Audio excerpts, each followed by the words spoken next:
di ritardo. Oh no, non fa niente. Tuo padre e io stavamo parlando della sua giornata. Perché non glielo racconti anche tu, tesoro? Jane, oggi ho lasciato il mio lavoro.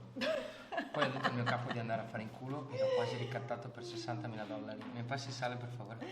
Tuo padre sembra credere che questo sia un atteggiamento di cui andare fiero. E tua madre sembra preferire che io passi la vita come uno squalido prigioniero mentre lei tiene il mio uccello in un vasetto sotto il lavandino, eh? Come osi parlarmi in questo modo davanti a lei?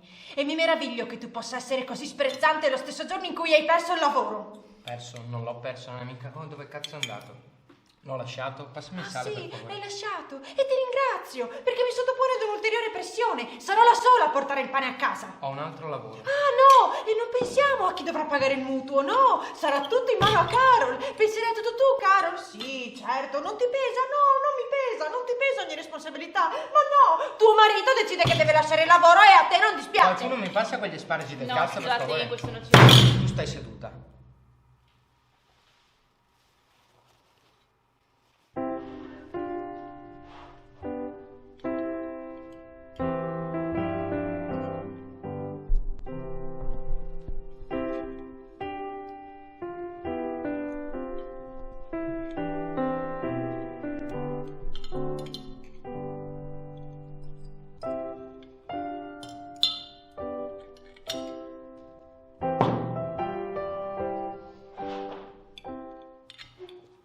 Ho le tasche piene di farmi trattare come se non esistessi. Voi due fate quello che volete e quando volete farlo e non mi lamento. Vi chiedo soltanto...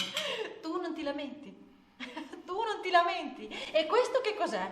Ah, scusatemi, devo essere pazza. E questo che cos'è? Sì, prendiamo il risotometro e vediamo quanto raggiungi con questa battuta. Non interrompermi, tesoro.